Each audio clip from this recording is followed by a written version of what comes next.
what happens when a picky woman meets perfection and gets even more pickier. And what happens when you're an actually self-empowered woman and you know that the gender stereotypes are not true. Because see, self-empowerment means you're using left and right. So you have integration of brain. I am a 5D mystic. So, the woo-woo stuff might have something to do with it. I'm also in the Enlightenment Soul Age group, and that's aka your restorative embodiment potential as a human being who's a mammal. You got a mammalian heritage. And I'm a functional adult, and I've been a functional adult since I was a teenager because I'm not afraid of speaking my truth because I know how to be my inner child because I was not fear-mongered at home. And that's because my mother allowed my 3-year-old to come out and play, and I have a twin. So I knew, oh, look, I'm different, even though, we're copies of each other's. But nope, we're different. In fact, I corrected my biological father who called me my twin sister's name. I waited because, see, when you're already in the wisdom of, Shiva with Kali and Krishna Lila, so when you do not rupture, and I'm not kidding right now, I'm also pseudoscience lady because I bring human, spiritual, and spirituality elements together. And it's not pseudoscience because it's bullshit. No, it's because that's an accurate term to use since the science is people, the quantitative data ones, by the way. Because the qualitative, see, to a smart person like myself, they can keep talking and present me all of your hypotheses. I'm doing the same thing. Don't you notice that you're not on a pedestal? Because my inner child is not needing you to tell me anything. Oh, and I'm not waiting for the universe to do anything either. Surrender. I'm one with Akash, which is why I don't use the word God. I got taught about God as I grew up with Catholicism, Christianity, and I respect that. I respect it. In fact, it's very interesting, the spiritual bypassers, when they use the word universe and source, and then they think divinity is something that you can have, and they're not really comparing themselves. It's inconsistency happens when you're a maladaptive child behavior person because your teenagers ruling you, and teenagers rule on high risk situations because that's your nervous system not actually consistently engaging with information independently. What that means is if I like or dislike a subject matter expert that I'm listening to, I know how to say, shh, be quiet, Maria. Thank you for letting me know, Maria. We're going to listen so we can get some golden nuggets, or maybe there won't be any golden nuggets. We don't know yet. You don't know because if you don't hear from your open ears, you're not going to hear shit, right? Okay, so a picky person is a perfectionist, but we also learn how perfection doesn't exist. So as I was saying, what happens when a picky person, and I don't even use the word. It's funny though because I did learn how to hear words thanks to other self-empowered human beings in my life. So they have this capacity, those who are their own inner child, and so that means you're being you, I'm being me, and we're having a good time. And so we're going to get to laugh. Oh, they don't talk down to you. This is men and women, by the way. And so you don't have a teenager attitude. And see, when you're self-empowered, you will know a victim-type attitude. Because that's the other part. We're anointed. We're special. We carry a cross. 4D mystics. No, I'm thinking you sound a lot like you're trying to sound like something you shouldn't, because that's very disrespectful from how I learned as a child. You seem to not know that you're not accepted by the group, and we don't need to go to the past and say that there's some witch hunt still going on, because that's not the case. No spiritual warfare going on unless you're living in an action movie in your body, which is what happens. Let's use for a minute Sadhguru, shall we? Thank you, Sadhguru. You cannot suffer the past or future because they do not exist. Okay, so this is philosophy. I'm the human translator. Again, did I mention Enlightenment Soul Age group is very possible? Yeah, that is because we don't have laundry in our body. Why? Because I'm a whole inner child. So my lovely chakra system is all in alignment. I'm an alliance to myself, and I'm beyond the solo self. I'm living it, breathing it. I love being human. Love. I actually heard Jesus. Yeah, it wasn't hard to hear. Forgive, for they do not know. Blessed are those who believe without seeing. And then I started to see these people who say, I'm here with God and Jesus. And no, you defining from a dictionary, demonic spirit or whatever makes me think, you're a left mode brainer alone. Your inner child's not out to play. Let me out, let me out. So I'm not listening to your words because I can get the dictionary by myself. I'm noticing you're 7 of 14 charming, and I know that you're a Peter Pan for the lost boys and lost girls who basically are people who have trauma charges and they haven't noticed it. I'm not going to go tell them because the minute that an adult goes to tell a teenager, hey, what are you doing? Let's see, what does shame do? Oh, it doesn't come directly. Yes. So the shame button of a 3-year old with a 16-year old, they will make some remark, basically a smart ass remark. That's what happens when a person's pissing their pants, right? And you call them up or you interact with them and they're all upset about something. You have nothing to do with it. Their 0 1-year-olds upset, their 3-year-olds upset. They got some smart ass remark. And I know how to handle smart ass remarks because as a teenager I remember learning, don't take it personally. It's like, is it personal, Maria? No, you know what? Actually, I think I can work on that. Done. That's all it takes for emotionally aware, self-reflective people that do not become their worst enemy. Those are the people who have inner critic and outer critic. They could really use a good therapist, but I see them out there yelling at people and creating little groups. Yeah. So, also journey people are very interesting. What happens when a picky woman meets other human beings who are empowered? It happens that you say, wait a minute. So there are people who can do it. And then you think about your attachment trauma courses that describe when you meet a new sensation. So here, my felt sense of self is a whole inner child. I have no issue with anyone. Really, I love people because I'm not a distorted perception. I'm not perfect. I'm flawed. I won't cast a stone. My one moment of shame as a teenager when I was using the words good and bad as I'm growing up is like, oh, I'm so sorry, Jesus. And then I said, hey, God, guess what? Those people, they are saying your name. They're evil. Or whatever it is, I don't know, but humans suffer and they are not following your name. In fact, actually, they seem quite arrogantly, egoically thinking they're you, and they still bring forth the medieval textbooks as if they are actually, like, I don't know who's blinder, the flat earthers or the 3D collective, the 4D, they're just on else's journey. They're having fun.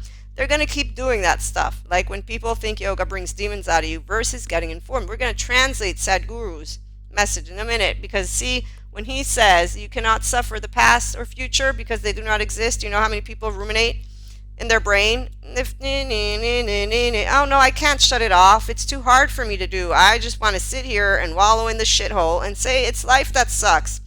Teenager, anyone meet drama queens, kings? I did, and all I said was, you know, there's many fish in the sea, right? And you know what they said? You're cold. You're emotionless. No, I'm not. I'm just being rational. Okay, yeah, I'm rational. Does that not work for you? And then you grow up and you meet, I don't want to do personal development. So any person who wants to tell me that they're empowered and then they don't know how to do this and this, no, you're not empowered yet. Good therapies out there. Oh, if you don't have money, I'll offer my services for free for serious people. That means you're going to take the emotion, work with it. And if I say, look, you got a window tolerance that's sky off at the roof, you're in dissociation right now, and you say, no, I'm not. Okay, there's your teenager. Yes, you are. And if you don't want my help, it's okay. You don't have to. You can walk around like Pinocchio with the ears and the tail and go have fun with people who watch movies like Hangover, Mean Girls, or anything and say, evil's won. Humans suck. Men suck. Women suck. And this is all you hear from the whining teenagers that are grown-ups who did not take attachment and trauma information seriously. By the way, you know how many people I've met throughout the years, 2.5 years or more of courses.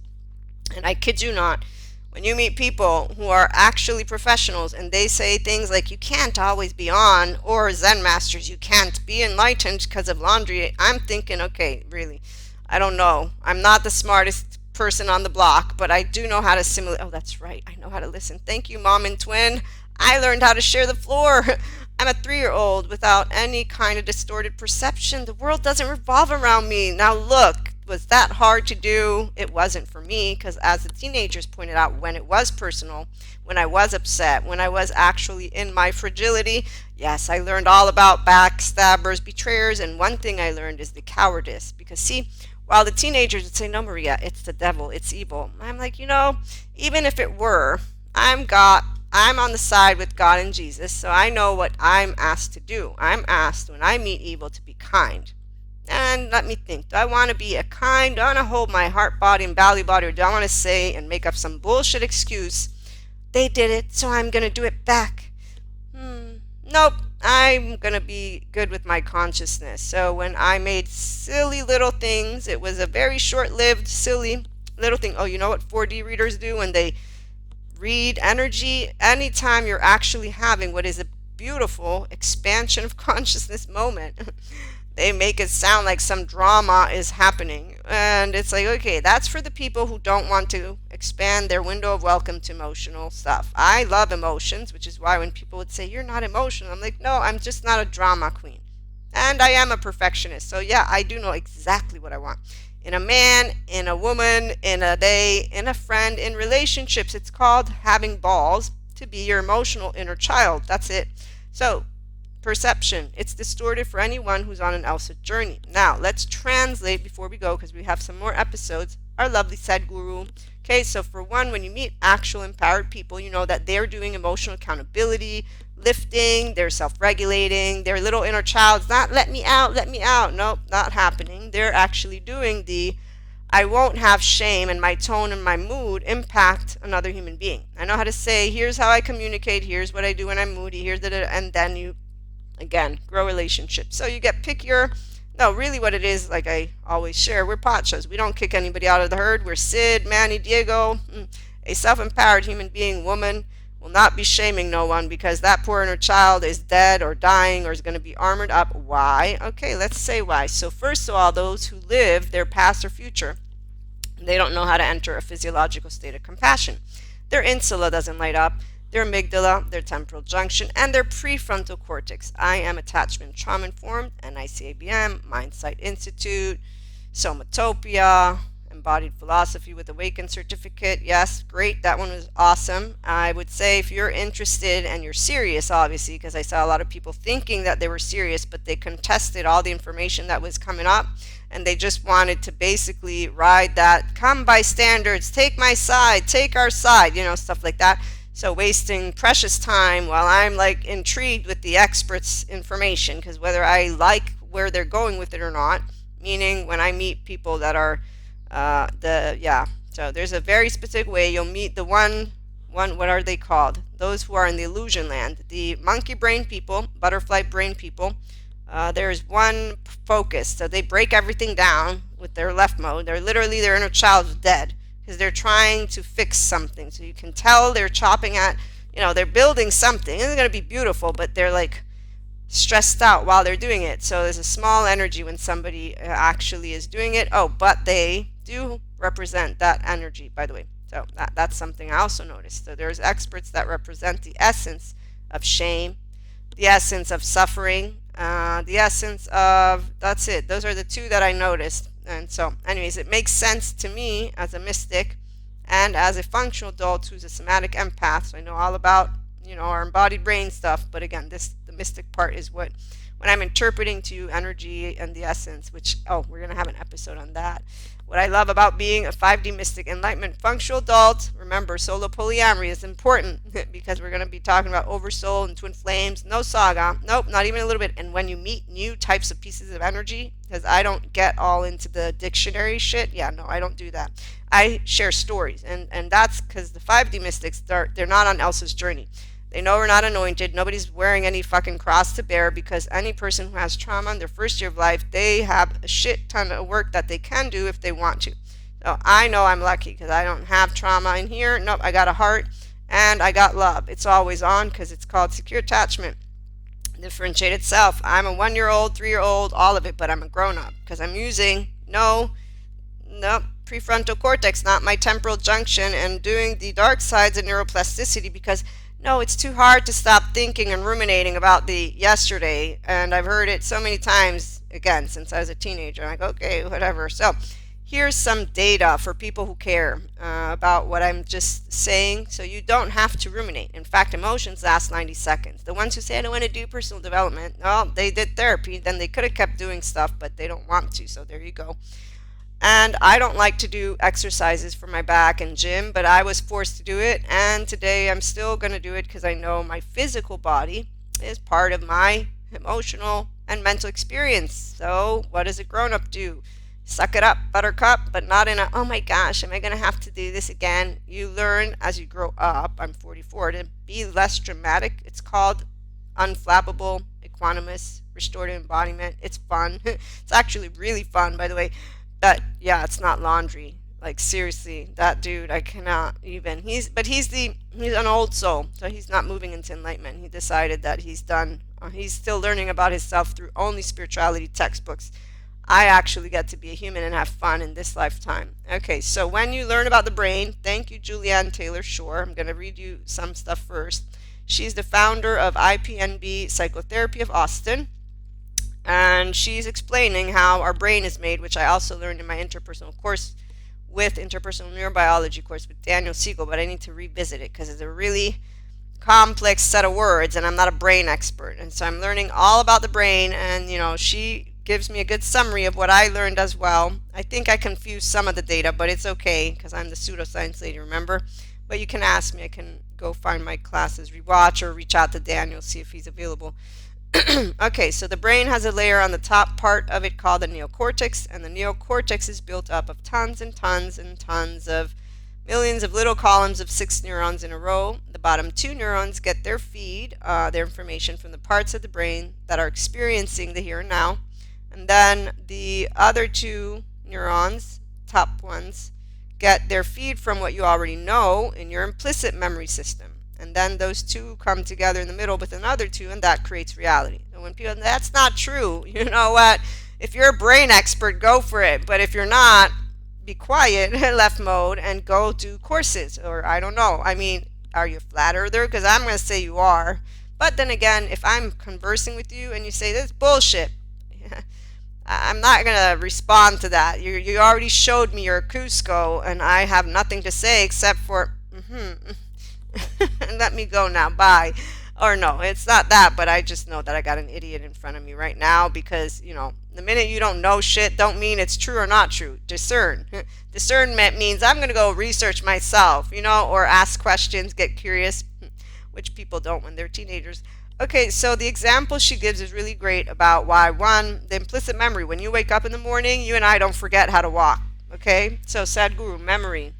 Yes, memory and imagination. We're going to get to that. The past and future, the suffering part, it's called rumination. So when people are not in a physiological state of compassion, as I was saying, so they don't wake up in the morning, there's meaninglessness. You're the one who gives you meaning. I'm so sorry. Secondary consciousness. I know the human condition. I did the inner growth mindset research with psychology. I mentioned it in our main modules and submodules. And I'm not like, wow, this is going to kill me. No, I'm like, that's not an emotionless person. I'm emotional, mature, rational, and know the truth. And I'm not going to, make it into something that I need to say, I have so many crosses to bear because I went through learning all of this all on my own, and let me create some competition about me having processed emotions, please. No, I have a window. Welcome, though. Again, I got lucky. I got a twin. I got a mom. She didn't scare me. I know love is easy. Life is easy. In fact, I know how easy life is. I got 2 hands and I got 2 feet. Look, I got a mouth. If I'm in the street, I was told, if you're ever in the street, you go pick up your hands and go scrub toilets. And this was a very specific conversation. I'm not going to get into it, but I was told and looked in the eye, you're going to go scrub toilets. Oh, and don't go breaking no laws. I'm going to bring you to the police like that. Okay, so implicit memory. It's your first 3 years of life, so please be compassionate. The unkind and emotionally unavailable men and women and days, they're all prancing around like Pinocchios with ears, Cuscos, squirrels. What is it? Women, remember, when a man says he wants to fuck you, don't think he's going to get married. Yeah, sure. We're going to say, oh, wow, let me, 1, shake your hand because you got balls. 2, you're probably going to be a rude asshole if you actually have the capacity to do something like that. If you're going to be cute about it, I'm going to know how to say, I know I'm polyamory, but that doesn't mean polygamy. That's another group of people. Okay, so thank you so much. I'm flattered. It means that I'm attractive. I love that. And that's what a direct communicator can say. Oh, and we won't be thinking that some dude from a mile away who's laughing with some other girl needs me to go up to him and say, what are you doing, flirting? Or some other dude looks at me from far away. How dare he look at me? How do you know if he's looking at you? Do you really have that clear? All of these reactivities, yes, implicit here, not the 3-year-old. These are the teenagers with the stereotypes, all the gender stereotypes that dumb people down every day. So when I hear them, I'm like all over that. Like teenager, because that's the only time that I actually was contemplating and learning things. Then I started to get busy with life. And once I became a young adult and went to discos with people, I saw what I thought was a circus. And I had to have this conversation with a friend of mine. Oh, I need to let you all go because I need to do another video. So, in the meantime, let me close us out with when you are in your prefrontal cortex, you know how to say, oh, look, something happened. I didn't want to accept it. I don't like it. Oh, it's okay. It's going to be okay. This is the hug. I've shared it more than once. This is the hug. You can actually hug yourself and activate the ventral vagal nervous system. I also get panic attacks, which I didn't whine about. But again, I'm lucky because I got secure attachment. It's not because I'm telling anybody that they have to put up with it. No, but there are good therapists out there giving you information for free, and I see teenagers complaining, so you're telling me I have to put up with it? You know, it's even more upsetting is when people re-traumatize themselves and they're actually like picking at you like you're a scab, and that is the most uncomfortable feeling. Thank you, Daniel Siegel, for explaining what that one is. When somebody's trying to fit you in their little puzzle piece, it's called a meshing. 4D want to talk about energy vampires and dark auras. These are all people who need support, not you to talk about them and dehumanize them. But again, 4D mystics on Elsa's journey, let's not forget they have a 0-1-year-old and a 3-year-old that's trying to make sure they fit somewhere and get a golden star. Oh, look, I have a cross to bear. The crosses to bear, those are the blamers, the martyrs, the superiors, the toxic codependent type people who are consistently in spiritual bypass because they don't tend to their inner child. It's not let me out. The inner child's living on a high of pseudo aliveness like a movie, and in fact you can tell that, by the way, whenever I see them. So the past and the future is because you're ruminating and you don't know how to use your prefrontal cortex, so you don't stay online as you get lost in the story. Your biochemistry is a fear. If you watch Tara Brach, she has some great meditative and actually proactive ways for you to close your limbic system to get that prefrontal cortex. Because see what happens when you're ruminating and when you're in your limbic system. Alert, alert, alert, I'm in danger. And then you keep on spiraling. Okay, so the neuroplasticity agent of choice is imagination. Lo and behold, I forget which neuroscience lady explained what happens when your prefrontal cortex is up and your, I think it was, she said something like your frontal lobes are flopped down, your amygdala is getting your neuroplasticity, and there's your alert, alert, alert, because that amygdala and you're ruminating, oh look, you're making yourself more miserable by the minute because your nervous system is also in your survival mode. Let me think, is it life that sucks or is it somebody who's not learning about how to use their brain? I'm going to say that people don't care to learn how to do, what is it again? Therapy. That's right. I don't want to go to therapy. They told me I'm doing a really great job. Why should I do mindfulness? Why should I journal? I'm just going to create a group. We're all avoidant attachments. We decided we're going to stay like this. Okay. Didn't know saying and suffering was a competition, but sure. There can't be enlightenment vibration people always on. Yes, there can be. Raise your hand right here. Okay, so what you are suffering is your memory and your imagination. Thank you, Sadhguru. He just doesn't know how to explain the brain science. So the imagination, neuroplasticity, as I said, the dark sides of neuroplasticity. NICABM is a great infographic. You can look it up. And I'm just going to read the dark sides. The dark sides of neuroplasticity, it means that the brain, neuroplasticity, the brain is always learning, but the brain is neutral. Yes, thank you. It doesn't know the difference between good and bad. Yeah, you're the one who uses words. That's why the inner growth mindset, the advanced place, is about neutrality and duality.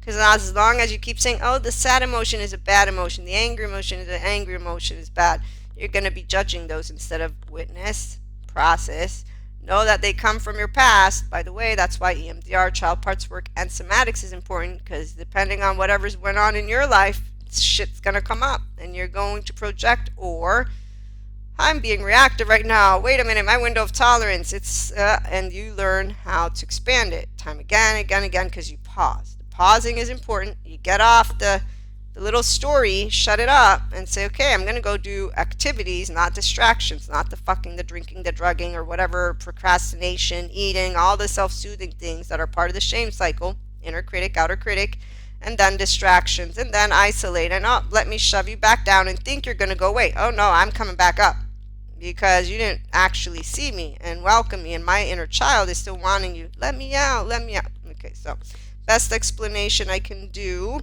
Okay, so the brain, it learns whatever's repeated, both helpful and unhelpful thoughts, actions, and habits. Therefore, neuroplasticity may entrench depressive, anxious, obsessive, and overreactive patterns. And when you explain this to people that don't want to get their inner well-being online because they've decided to be drama queens and kings, well, there you go. it's a very interesting thing. So what about this thing called memory? Let's talk about that again. Thank you, NICBM. They're really great. 4 different types of memory. So here's another infographic. You can look it up. Okay, so the explicit memory, a conscious, intentional recollection of factual information, previous experiences, and concepts. Somatic memory and episodic memory. And it's divided into more too. Okay, so somatic, the memory of general knowledge and facts. Episodic memory, the autobiographical memory of an event or experience, including the who, what, and where. Then we have implicit memory. Implicit, a recollection acquired and used unconsciously that can affect thoughts and behaviors. And we have the other two, right? Procedural memory, the memory of how to perform a common task without actively thinking about it, like when we get up in the morning and walk and don't have to learn how to walk again. Emotional memory, the memory of the emotions you felt during an experience. Lo and behold, people don't understand how it works. So when they're having structural dissociation, by the way, which is basically your defense system and attachment system, there's an internal tug of war. Different motivational systems are wanting to do different things. Okay, so also emotions have a way that they come up with the memory, sensations, images, affects, meaning. So I shared a lot of different pieces of information. The point for this one and sharing what? That the midbrain receives, integrates, and restores the hypothalamus, but it's about when you talk of the trauma in a way that supports the body to heal it, not talking about it in a way that allows the story. Okay, so you want the mind and body to enter into connection, and the neurocortex is not the only part involved. Okay, so long story short, when you're talking about the story, you can get offline because you're full of the emotions. And so you want to instead understand how your nervous system is working, which is why people can learn to map it out and to create a safe space. And then you have a pause. That pausing is because you want to shut the left mode up and you want to say, okay, I'm emotional right now.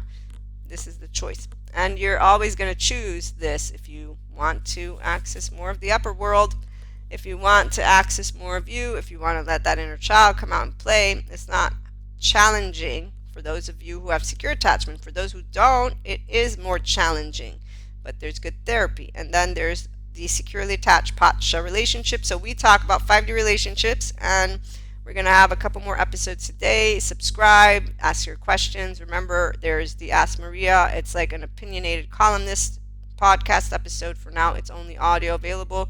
Once you get to 1K, we'll make it part of the YouTube. And there's one more thing. If you want to like, obviously, if it was of support. If not, then don't. And if you have any constructive feedback, let me know. I will take it into consideration, but this is how I do things because I'm here for food for thought. So my points are, you are beautiful, I'm beautiful, and together we can grow more loving. And I do love that people have great therapists out there helping them. Patrick Tiahan is one of them for childhood trauma survivors who want to heal.